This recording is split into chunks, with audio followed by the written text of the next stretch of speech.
Aku harap kalian semua selalu baik-baik ya di rumah. Sebelum mulai ibadah, kita mau ingetin 3 hal penting. Yang pertama, jangan lupa siapin hati kalian. Yang kedua, jangan lakukan aktivitas lain, jangan tidur dan jangan makan ya. Dan yang terakhir, jangan lupa berinteraksi di live chat. Kita harus be excited. Selamat beribadah semuanya. Tuhan, terima kasih untuk kesempatan hari ini Tuhan. Kalau hari ini kami masih boleh bangun, kami boleh beribadah secara online, kami percaya ada pesan Tuhan yang mau Engkau sampaikan buat setiap kami Tuhan. Kami percaya ada rencana-Mu yang indah buat setiap kami hari ini. Tuhan, hari ini kami mau bawa penyembahan kami yang terbaik. Kami mau bawa hati kami. Kami mau menyembah-Mu Tuhan. Kami mau nyatakan bahwa Tuhan satu-satunya penolong dalam hidup kami. Kami mau nyatakan bahwa Tuhan adalah tempat kami berseru. Kami mau nyatakan bahwa Tuhan adalah tempat kami mendapat jawaban Tuhan. Dan kami percaya Tuhan hadir dimanapun kami berada saat ini. Di rumah kami masing-masing Tuhan, di kamar kami masing-masing, hadirat-Mu boleh memenuhi setiap kami.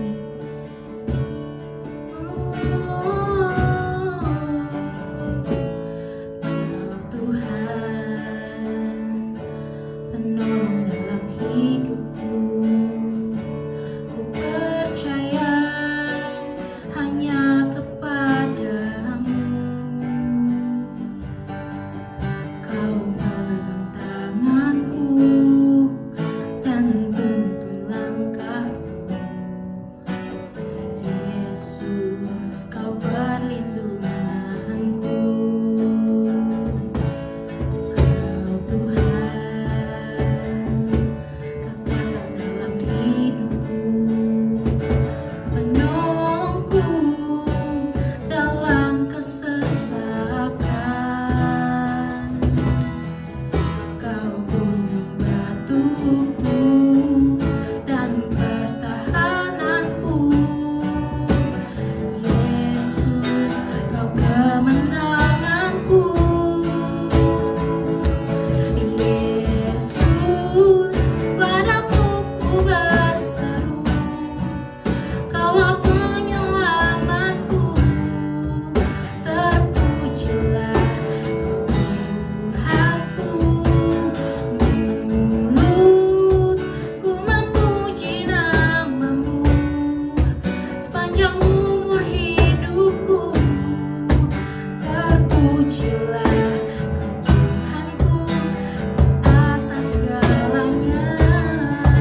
dalam hidup kita, teman-teman. Sekalipun kita sedang dalam masalah, sekalipun kita dalam kondisi yang gak baik-baik aja, Tuhan janji untuk selalu ada buat kita. Tuhan janji untuk jadi tempat kita bisa berseru. Tuhan janji untuk bisa jadi tempat kita minta kekuatan yang baru. So hari ini jangan ragu, jangan pernah ragu untuk nyembah Tuhan, teman-teman. Apapun kondisi hati kita saat ini, mungkin kita merasa kita hancur, mungkin kita merasa kita terluka. Mari datang sama Tuhan. Somebody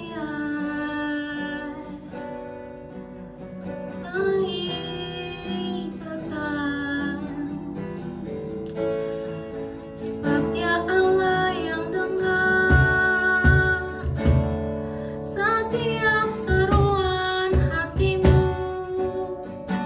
sebab Dia Allah yang selalu hadir. Dia ada untuk menjamahmu, Dia ada untuk sembuhkan sakitmu. Mari datang kepadanya,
dari Tuhan. Setiap hati yang terluka, setiap hati yang hancur, Tuhan pulihkan. Tuhan gantikan dengan hati yang baru, hati yang murni Tuhan. Tuhan, hari ini kami mau bersatu hati, kami berdoa untuk bangsa kami Tuhan. Yuk sama-sama kita angkat tangan kita teman-teman, kita berdoa untuk Indonesia. Tuhan, kami bersyukur kami boleh ada di Indonesia. Kami bersyukur Tuhan tempatkan setiap kami di daerah kami masing-masing saat ini Tuhan. Tuhan, kami berdoa, kami minta damai sejahtera turun atas Indonesia Tuhan. Di tengah apapun kondisi Indonesia saat ini, Tuhan, mungkin kami melihat banyak kekacauan. Kami melihat ada terorisme Tuhan. Kami melihat ada pelecehan. Tuhan, kami melihat orang-orang yang gak respect. Melihat orang-orang yang gak bisa menghargai perbedaan Tuhan. Tapi kami berdoa, Tuhan, hadirat-Mu boleh hadir di Indonesia, melawat bangsa ini Tuhan, memberikan damai sejahtera-Mu untuk bangsa kami. Sebab kami tahu yang kami butuhkan di bangsa ini adalah hadirat-Mu Tuhan. Yang kami butuhkan di bangsa ini adalah damai sejahtera-Mu. Kami percaya ketika Tuhan hadir atas bangsa kami, banyak orang boleh diselamatkan. Tuhan, kami berdoa untuk pemerintahan yang ada di Indonesia, mulai dari Pak Presiden, para menteri, DPR, DPD, sampai semua yang terlibat atas pemerintahan di Indonesia. Kami percaya Tuhan berikan roh yang jujur. Tuhan berikan roh yang takut akan Tuhan. Biar kiranya mereka boleh berfungsi dengan baik sebagai orang-orang yang ada di pemerintahan. Terima kasih Tuhan, kami percaya Tuhan lawat Indonesia, kami percaya Tuhan sayang sama Indonesia. Kami mau terus berdoa Tuhan untuk Indonesia, supaya semakin hari semakin banyak anak-anak muda yang boleh diselamatkan juga Tuhan. Semakin banyak anak-anak muda yang terpanggil untuk jadi generation of change Tuhan. Terima kasih Tuhan, terima kasih. Kami rindu untuk mendengarkan firman-Mu, biar kiranya hati kami boleh jadi tanah hati yang subur, yang siap untuk ditanamkan benih firman-Mu Tuhan. Biar setiap apapun yang disampaikan hari ini boleh berbuah di dalam hati kami. Terima kasih Tuhan, di dalam nama-Mu kami sudah berdoa dan mengucap syukur. Teman-teman yang siap untuk dari sharing sama-sama kita katakan, amin. Haleluya, puji nama Tuhan. Shalom seluruh teman-teman JC Suntermol yang sangat Kak Christian cintai. Selamat hari Minggu, Tuhan Yesus memberkati kita semua. Amin. Wah, udah lama ya, hampir 1,5 tahun kita gak ketemu secara langsung. Kakak kangen banget sama kalian semua ya. Tapi satu hal, kakak selalu berharap teman-teman semua terutama di JC Suntermol dalam keadaan yang baik-baik, sehat-sehat dan senantiasa diberkati Tuhan. Dan yang paling penting adalah iman kalian harus tetap menyala-nyala di dalam Tuhan. Katakan amin. Nah teman-teman, hari ini kakak mau sharing buat teman-teman semua. Kakak dikasih tema yaitu healing, kesembuhan. Nah, kesembuhan di sini bukan berbicara kesembuhan secara fisik atau sakit penyakit dari fisik kita. Tapi healing di sini lebih berbicara yaitu keadaan di dalam hati kita. Keadaan di dalam jiwa kita yang sedang sakit. Nah, sakit karena apa, Kak? Karena kecewa, ya. Karena sedang marah, karena sedang benci dan lain sebagainya. Nah, jadi healing, kesembuhan yang berbicara tentang keadaan jiwa kita yang sedang sakit, ya. Nah, sebelumnya kakak mau ajak dulu kita semua baca dulu satu ayat yuk. Ibrani pasal 12 ayat yang pertama. Nah, teman-teman perhatikan ya. Ibrani 12 ayat yang pertama dikatakan demikian. Karena kita mempunyai banyak saksi, bagaikan awan yang mengelilingi kita, marilah kita menanggalkan semua beban dan dosa yang begitu merintangi kita dan berlomba dengan tekun dalam perlombaan yang diwajibkan bagi kita. Teman-teman dengar baik-baik, hidup ini berbicara perlombaan. Perlombaan apa Kak? Perlombaan iman. Perlombaan di mana kita memacu diri kita, kehidupan kita semakin hari untuk semakin serupa dan segambar dengan Tuhan. Dan perlombaan ini bukan berbicara ada yang menang atau ada yang kalah, bukan. Tapi ini gambaran ya, bahwa hidup kita harus memacu diri kita sedemikian rupa untuk kita betul-betul bisa sampai pada garis akhir atau garis finish kehidupan kita. Yaitu kita serupa dan segambar dengan Tuhan.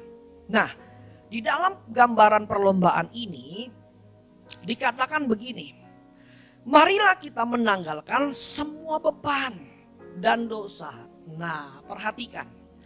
Ada banyak orang gak bisa mengikuti perlombaan iman dalam hidupnya, bahkan berhenti di tengah jalan, ataupun kalau bisa jalannya tersendat-sendat, ketinggalan jauh sama orang yang lain. Kenapa? Karena ada beban. Karena ada sesuatu yang mengganjal di dalam kehidupannya, terutama di dalam hatinya. Salah satunya apa Kak? Yaitu tadi. Luka batin, kecewa, benci, amarah, bahkan maaf, dendam. Waduh, sakit hati. Sama siapa? Sama orang tua di rumah, sama kakak atau sama adik, atau sama teman di sekolah, di kampus, waduh. Atau bahkan maaf ya, yang udah pernah pacaran, terus pacarannya putus, disakitin sama pacarnya, waduh. Udah berubah statusnya menjadi mantan abadi. Ya. Dan mantan abadi itu meninggalkan luka abadi, waduh. Dan kakak dapat pastikan orang yang seperti ini yang masih punya luka kecewa, dia gak akan bisa menang dalam perlombaan iman. Kenapa? Karena dia masih terikat. Tapi hari ini Tuhan mau ajarkan kita bahwa satu hal, kita harus tanggalkan beban dan dosa yang merintangi kita. Ingat baik-baik, seringkali beban, luka batin, kecewa, sakit hati itu dekat dengan dosa. Kenapa? Karena biasanya orang yang luka hati, kecewa, sakit hati, benci, marah, dia gampang jatuh dalam dosa. Kenapa? Karena dosa dibikin sebagai pelarian sama dia. Baru-baru ini kakak melayani satu anak muda. Dia terlibat dalam narkoba. Dia tuh sampai kecanduan narkoba jenis sabu-sabu. Setelah narkoba, dia juga kecanduan main judi online. Dan dia main judi online, dia bilang karena pengaruh dari narkoba. Dia cerita sama kakak. Dan 1 minggu lebih yang lalu kakak layani anak ini. Konseling, datang, ketemu, dan dia akui semua. Dan dia cerita begini, Kak, saya bisa jatuh dalam dosa begini karena saya kecewa, Kak. Saya tanya, kamu kecewa sama siapa? Lalu dia ngaku, dia bilang, saya kecewa sama pacar saya, Kak. Pacar saya 4 bulan yang lalu pergi ninggalin saya. Dia pergi dengan orang lain. Dan saya sakit hati sekali, Kak. Dan yang kedua, saya sakit hati sama mama saya di rumah. Dan 2 orang inilah yang bikin saya, Kak, pelarian ke narkoba. Teman-teman ingat baik-baik tuh. Orang yang simpen sakit hati, luka hati, itu akan gampang jatuh dalam dosa. Kenapa? Karena mereka pikir ketika mereka lari ke dosa, itu bisa menutupi sakit hati mereka, bisa menutupi luka mereka. Aku stres kak. Diputusin pacar. Stres di rumah dibentak-bentak sama mama papa. Stres di rumah selalu berantem terus sama kakak sama adik. Udah deh. Keluar rumah deh. Rokok deh. Minum-minuman keras deh. Narkoba deh. Supaya saya tenang kak. Supaya luka saya sembuh kak. Bohong. Itu bohong semua deh. Itu semua tipuan iblis. Justru malah kita akan makin hancur hidup kita. Nangkap sampai sini? Kenapa? Karena luka kita bisa sembuh dengan pasti ketika kita datang ke tempat yang benar. Yaitu siapa? Tuhan Yesus Kristus. Hadirat Tuhan, doa, pujian, penyembahan itu akan memulihkan kita. Setuju, katakan amin. Nah, mari kakak mau ajak lagi kita lihat satu ayat lagi, yuk. Kolose pasal 3. Kolose pasal 3 ayat yang kelima. Judulnya adalah manusia baru. Sama-sama katakan manusia baru. Nah, kita lihat ya. Dikatakan demikian. Ayat 5, karena itu matikanlah dalam dirimu segala sesuatu yang duniawi. Yaitu percabulan, kenajisan, hawa nafsu, nafsu jahat dan juga keserakahan. Yang sama dengan penyembahan berhala. Semuanya itu mendatangkan murka Allah atas orang-orang durhaka. Dahulu kamu juga melakukan hal-hal itu ketika kamu hidup di dalamnya. Tetapi sekarang buanglah semuanya ini. Apa yang harus dibuang? Perhatikan baik-baik teman-teman. Yaitu 1. Marah. 2. Geram. 3. Kejahatan. 4. Fitnah. 5. Kata-kata kotor yang keluar dari mulutmu. Lihat. Orang yang sakit hati, orang yang kecewa, ini nih biasanya nih yang dia lakukan. Marah, geram, jahat. Pikirannya pengen balas dendam, pikirannya pengen nyakitin aja. Gimana ya caranya ya? Gue cegat tengah jalan aja deh orangnya deh ya. Atau gimana? Gue kempesin aja deh ban motornya deh. Gimana ya? Gue racunin aja deh minumannya, makanannya. Udah jahat. Udah jahat. Fitnah, apalagi?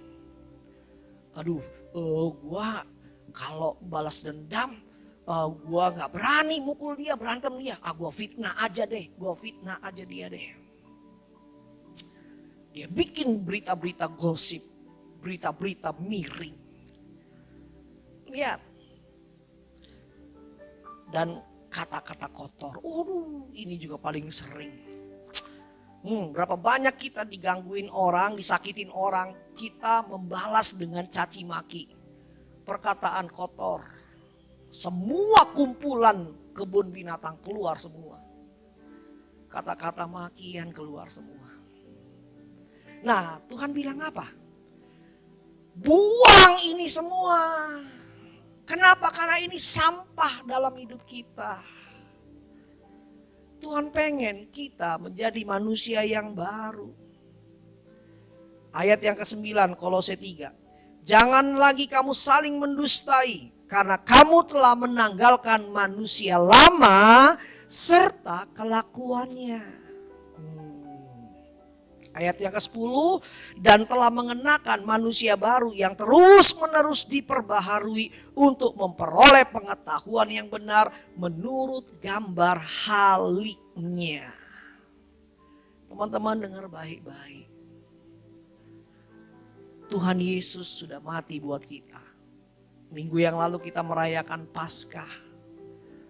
Jumat Agung kematian Tuhan, Paskah kebangkitan Tuhan Yesus. Dan kebangkitannya itu berbicara kemenangan bagi kita semua. Kebangkitannya itu berbicara kemerdekaan yang Tuhan berikan dalam hidup kita. Kemerdekaan dari dosa. Dan Tuhan ingatkan kita apa? Kita harus Tanggalkan manusia lama dan pakai manusia baru. Amin. Manusia baru itu berbicara apa? Buang segala sakit hati, buang segala kekecewaan, buang segala kebencian, buang segala amarah, dendam yang membuat hubungan kita tidak baik dengan orang lain. Teman-teman dengar baik-baik. Hari-hari ini Tuhan pengen kita semua memiliki hidup yang berintegritas. Hidup berintegritas itu berbicara hidup sesuai dengan kebenaran Tuhan. Dan kebenaran Tuhan itu berbicara apa? Ketaatan, kekudusan, dan kasih. Sama-sama katakan kasih. Kenapa kasih, Kak? Karena Tuhan adalah kasih. Artinya apa? Hari ini kalau masih ada luka, kecewa, benci, dendam, amarah, ada hubungan yang gak baik. Ayo kita harus gunakan kasih Tuhan. Amin. Cari kasih Tuhan dan gunakan kasih Tuhan. Supaya kita bisa sembuh dari luka kita. Kita gunakan kasih Tuhan untuk bisa mengasihi orang lain. Mengampuni orang yang menyakiti kita. Teman-teman dengar baik-baik. Mengasihi, mengampuni itu bukan berbicara perasaan. Tapi mengasihi dan mengampuni itu berbicara keputusan. Amin. Dan waktu kita mengambil keputusan untuk mengasihi dan mengampuni, maka kita akan dikuatkan Tuhan untuk bisa mengampuni orang yang menyakiti kita. Amin. Berapa banyak mau disembuhkan Tuhan? Berapa banyak mau dipulihkan Tuhan? Angkat tanganmu. Puji Tuhan, turunkan tanganmu. Kalian harus hidup dalam kasih Tuhan. Kalian harus gunakan kasih Tuhan. Teman-teman dengar baik-baik. 2000 tahun yang lalu Tuhan Yesus tergantung di kayu salib. Dia menanggung segala dosa kita. Bukan cuma dosa, tapi dia menanggung segala bentuk sakit penyakit kita. Termasuk sakit hati, kekecewaan, saudara. Dia tanggung semuanya di atas kayu salib. Karena apa? Karena kasih. Dengan kata lain, di kayu salib terjadi yang namanya kesembuhan. Bahkan di kayu salib juga Tuhan pertaruhkan bukan cuma bicara fisiknya tapi juga batinnya, perasaannya.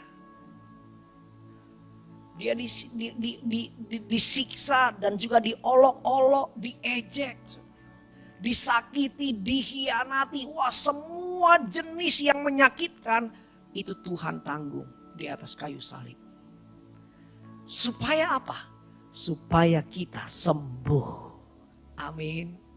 Supaya kita mengalami pemulihan. Kayu salib itu berbicara pertukaran. Pertukaran antara sakit dan sembuh. Pertukaran antara luka, kecewa, dan kebahagiaan. Pertukaran antara dosa dan kebenaran. Amin. Dan Tuhan udah lakukan itu semua di atas kayu salib. Ayo hari ini, kalau kamu mau sembuh, satu, kamu harus kembali kepada kasih Tuhan. Yang kedua, kamu harus praktekkan kasih Tuhan. Caranya gimana, Kak? Ampuni orang lain. Maafkan kesalahan orang lain. Lupakan kesalahan orang lain. Mau tahu gimana caranya? Doakan orang yang menyakiti kamu. Itu hal yang paling sederhana yang kamu bisa lakukan. Entah itu papahmu, entah itu mamamu, entah itu teman sekolahmu, entah itu mantan pacarmu, entah itu teman kuliahmu, teman kerjamu, dan lain sebagainya. Doakan musuhmu. Apa yang Tuhan Yesus lakukan di atas kayu salib? Ketika prajurit-prajurit Romawi menyiksa Tuhan Yesus, apa yang Tuhan Yesus katakan? Tuhan Yesus berdoa bagi prajurit-prajurit Romawi yang menyakiti dia. Apa doa Tuhan Yesus? Bapa, ampunilah mereka, karena mereka tidak tahu apa yang mereka perbuat. Amin. Dan ketika kita mempraktekkan kasih, kita mengampuni, maka disitulah kita disembuhkan Tuhan. Amin. Disitulah terjadi pemulihan dalam kehidupan kita.